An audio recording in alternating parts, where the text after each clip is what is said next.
one thing first is just start before you feel ready. You're never going to be ready. And if you overcomplicate it and if you look around at what other people are doing, you're never going to start. So don't wait for everything perfect. We are back with another interview. As you know, or if you don't know, you should know that I love to focus on all things beauty and business. My name is Missy Meganson, and I have a background as a hairstylist turned business owner, turned all these other things. And I love to nerd out about how to run your business effectively and efficiently. And today I am joined by Leah. And Leah, I would love for you to introduce yourself. Tell us a little bit about you, what kind of industry you're in, and let's just kick off this conversation. That sounds great. Well, thank you for having me. And my name's Leah Kirpalani. I'm the founder of a clean beauty boutique based in San Diego called Shop Good, and now the founder of our in-house body care line, BEIIN, as well.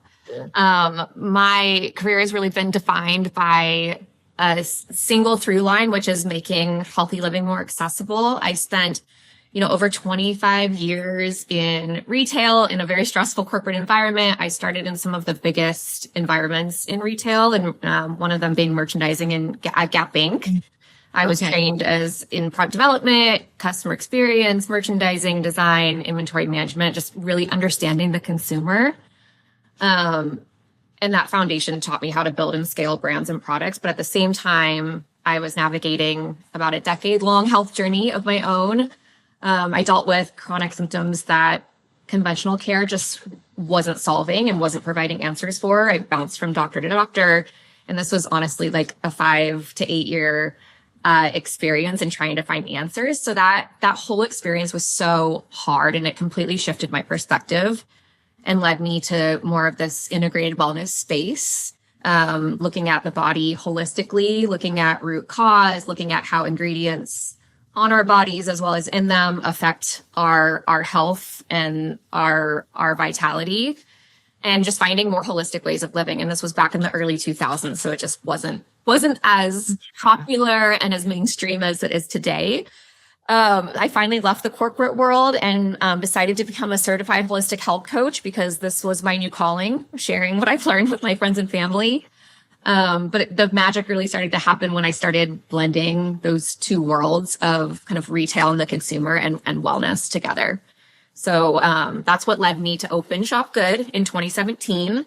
We were one of the, I would say earlier, clean beauty and wellness destinations or retail spaces that opened. We combined non-toxic products across all different types of categories with organic facial services, all provided in one space. So it was like a 700 square foot store. You had to get to the stock room by going through the spa. It was just a very humble beginning in that space. And over the past 8 years, almost 9 years, I've been on the sales floor, working directly with clients, building our e-commerce platform, building a team of now 22 people, and have had, a fantastic experience. Then going into product, kind of ultimately learning what was missing on my shelves. I'm really excited to be able to then go into product development and now offer our line BEIIN. I saw that even the most ingredient conscious consumers or customers at my store were purchasing all this expensive skincare. But when it came to their body, neck down, they were just purchasing, mass body care because it was affordable to replenish, every few weeks. And I felt like that was completely backwards, and so I created BEIIN to close that gap. My goal is to bring really clean, really effective, really beautiful designed essentials into our everyday rituals and offer them at a price point that actually makes sense for everyday use and for real life.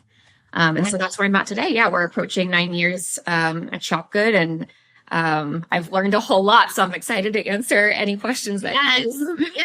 Well, I love that your background was sort of in that customer-centric world first, because, I think so often we think when we're in this service-based business that the service that we're providing is the main part of that journey. And it is an important part of that journey, but I think I'm sure as you've learned through your time in service-based and this more like retail space.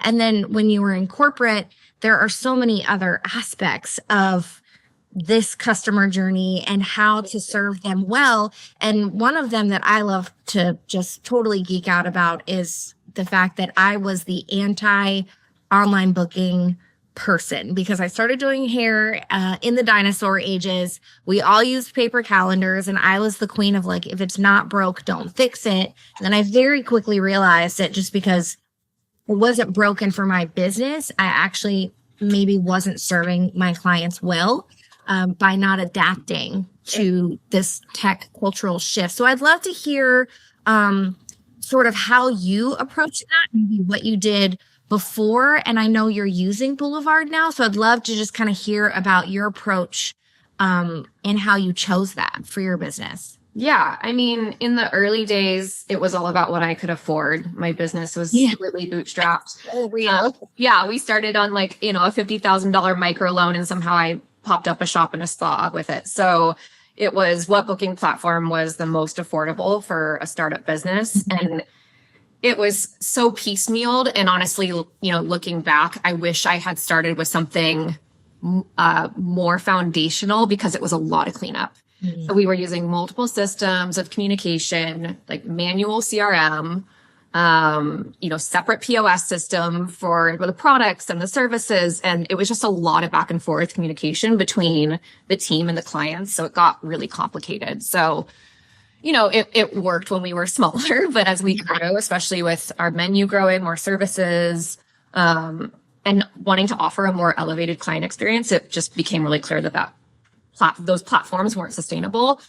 There was a lot of error too, and that obviously messed with the customer experience. It didn't reflect the level of elevation and care that I was trying to deliver within my brand. So I needed something that could support both the growing operational complexity of the business and something that was really pretty, online, an effortless customer experience where they could book and it matched the elevation of, my brand.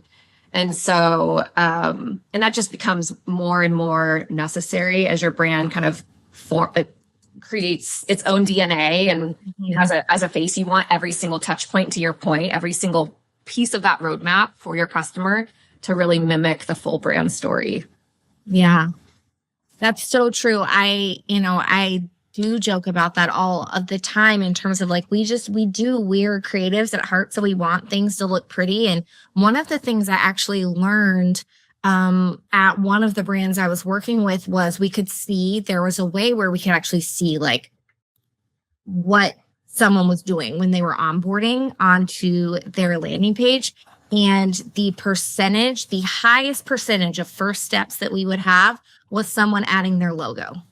And that means that is that sort of brand identity, that like, I'm making this mine, I'm branding this to fit what I do is so important. And I love that actually that because it is important, to your point, just because we're offering a service, that entire brand package does become so important through that journey for our clients. And so it makes total sense that you would fix and find something that aligns with your brand. Absolutely. From the font to the color, those are all questions that we asked when finding kind of like our home from a booking platform system. So what's your favorite features? Like what do you think works the best in your business on Boulevard? What are your like, this is? Yeah. I personally love how intuitive it feels. It feels intuitive for both our internal team and navigating the back end and for our clients on the front end. I think given that we're a 2-spa location as well, it really makes sense in like how the customer thinks about taking the steps to book a facial in that booking experience. So the booking experience feels seamless. It feels premium, which is obviously really important to me. And then again, like I think it sets the tone for that elevated experience before the client even walks into the door. Even the email reminders feel, minimalist and simple and elevated. And I just love that. Another thing that I love about Boulevard is the customization with scheduling. So our services are built on this idea that every client is is a bio individual, and that same client's going to walk in with different skin at every single appointment. And so we fully customize our facials from start to finish. They're completely organic and take a holistic approach and are actually apothecary style. So we actually custom mix the masks that we use on our clients live in that setting after the skin analysis, which is really unique. So because our services are so personalized, Boulevard really allows us to reflect that, I think, in the booking flow in a way that feels thoughtful and feels really intentional, allows the clients to add on their boosters, and really understand that the esthetician is going to be that credible source of navigating you through that customized experience, but allowing the client to have insight into like what they're booking in the first place.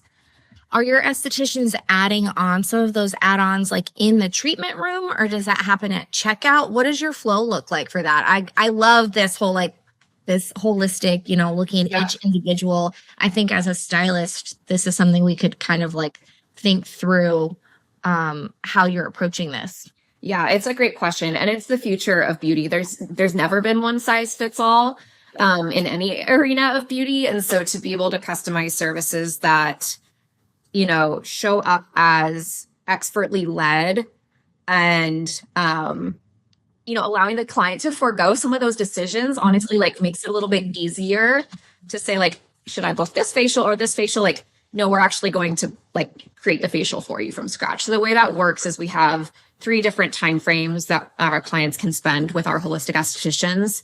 And those 3 timeframes come with a varying amount of 1 to 3 boosters that range from, LED light therapy to microcurrent to gua sha, some non-invasive healing modalities, chemical peels, natural enzyme chemical peels, those types of things that allow the esthetician to get the results that they know that they can with our back bar. So it makes it simple. You pick a time, and then there are additional add-ons that you can add, like extended massage or additional extractions, those types of things that if clients know that they want that general support. And then, yes, if our client thinks that there would be a modality that would be incredibly supportive to our client's skin goals, they'll definitely recommend it in the treatment room. I love that. It's interesting. I'm a big fan of kind of like time blocking for my services as a stylist, but I don't think I communicate that that's what I'm doing in the way that you're explaining this. And I think that that's as someone who gets regular facials, they are approached I live in Florida, and they're approached in a very similar way to what you're describing. And that was new for me. And the experience for me to know that I was coming in for 90 minutes, but I didn't have to think about it. Yes. And that I knew that my face was messed up because I had tried some retinol on my own on the TikTok, as even a hairstylist, right? Like, I'm like, I know all. Yeah. I totally did the TikTok, advice. Right. I come in and I'm like, oh my gosh, is you 40? I hate it here, and I love experiences like that, to be honest, because I think when we play client, it helps us be a better business owner. And I love hearing your explanation of what you're doing because I've experienced that. And I have to say, the idea that we could translate that into multiple forms of beauty, I think is the future, because we are so decision fatigued as humans now. It's every 2 seconds. Like, I just went to order a smoothie for my daughter this morning, and I had to answer like 10 questions about the smoothie. And I was like, she just needs it because she can't chew because she has braces, I don't want to have to tell me what you mean. Prudent, make it healthy. So I love that so much. And I love that you found a platform that helps enable. For me, that's always a big thing to feel like when, again, back to the dinosaur ages, when adopting tech in my business, it's easy to feel like maybe you're giving up some control because we were so used to this like manual pen and paper. But the reality is that if you are being thoughtful with your approach, it's actually enabling you. And that's what it sounds like it's done for you. Absolutely. Absolutely. Yeah. We're taking the very core of our mission that's never changed in the past decade, and pulling it through the tools that are now available from an interface standpoint. I love that so much. Okay, so this is my favorite question. What is the biggest piece of advice? Obviously, like I feel like I could pick your brain for hours, first of all, because I love what your background is and I love hearing what you're doing here. I think this is such an incredible piece of learning for us here. But if you could give one piece of advice for someone starting out and actually wanting to run their own business, what would it be? That's a hard one. One thing first is just start before you feel ready. You're never going to be ready. And if you overcomplicate it, and if you look around at what other people are doing, you're never going to start. So don't wait for everything perfect. I think the clarity really comes just by like taking the next step forward and being in it. And you learn so much faster by just doing it than overthinking and comparing yourself. So that's one thing. But I think the thing that really stands out to me now, you know, I just turned 40. I'm a mom of 2 young children. I started this business, you know, a decade ago before I became a mom. And, you know, in those early years, like it was hustle time, like rightfully so, you know, and it was easy to say yes to everything. And it was easy to overextend myself and, you know, stay up late and, you know, tie my worth to how hard I was working. And given that I had this background, this health journey, you know, it was critical for me to not disregard what I had learned in my healing process. And what I learned in having those low moments and getting back to like ground zero of my health through working my butt off, you know, I definitely fell into those times, especially, you know, coming from a corporate background too, where like productivity and output are everything, right? But what I learned, especially through my health journey, is that like how you build at the beginning matters just as much as what you build. So, you know, if your business only works when you're exhausted or you're overwhelmed or you're disconnected or, you know, it's just not sustainable, and eventually it will catch up. But if you build smart at the beginning and you utilize, you know, resources and pay attention to those early patterns, like build the systems and the boundaries that support you sooner than you think you need to. And it's hard to do when you're hustling. Like, don't get me wrong, you know, it's a massive hustle at the beginning. And every business owner who's thinking about starting their business should know that it is not easy. But stay really honest about what's actually working versus what you're forcing, and trying to focus on less and setting it up smarter. Because I think the goal isn't just to build a successful business. Like ultimately I can look back, you know, 10 years later now with 2 kids, it's to build processes and so that it can build a life that feels good to you and to your body. Yeah, I love that so much, like how important your infrastructure is. So I would ask this kind of as like a follow-up to what you just said. There are times, to your point, where sometimes you kind of know that you are maybe not building the foundation because this is like a go time or sprint moment or whatever. But how important is it to be honest with yourself when that's what you're doing and you kind of know you're going to have to backtrack later? Yeah, that's okay. There are seasons. I think having context and perspective on the different seasons, and if it is a season of hustle and grind, know that's where you're at and build some support kind of like buffers where you can. And it can literally be as simple as keeping your massive water bottle next to your desk and making sure you fill it twice, you know, or moving your body at least once during the day, like the little things. Yeah. Add up. And I learned that in my health journey too. It wasn't like these magical, you know, supplements and treatments that helped to get me back to homeostasis. It was the simple stuff. Mm-hmm. So just focusing on a few non-negotiables during those busy times helps, and just cues your body in those moments that you're like, hey, sweetheart, like I've got you. Like, I know this is crazy, but like I've got you and we're going to get through this. And here are these 2 things I'm doing for you. And you get, you know, you get through, and then you look back after those periods, you know, whether the hustle stops or not, like it just keeps going. But you look back and you're like, gosh, I totally got through that. I know so much more. I learned so much more, and you're strong, you know, you're stronger because of it, as long as you can listen to your intuition and take care of yourself any way possible at the same time. I love it. I think that is a perfect stopping point, Leah. I am inspired even just in this short conversation. I want to follow along with your journey. We will tag below wherever you are watching this. We're going to have Leah's information tagged so that you can follow along with the journey of her business and her as well. I think whether you're a stylist, esthetician, nail, I think this conversation and how Leah's running her business is something that provides a lot to be learned from. And so I so appreciate you taking the time to chat with us today. Thank you so much for having me, Missy. I love what you're doing in the space and you create so much value for all of us. So thank you. Thank you.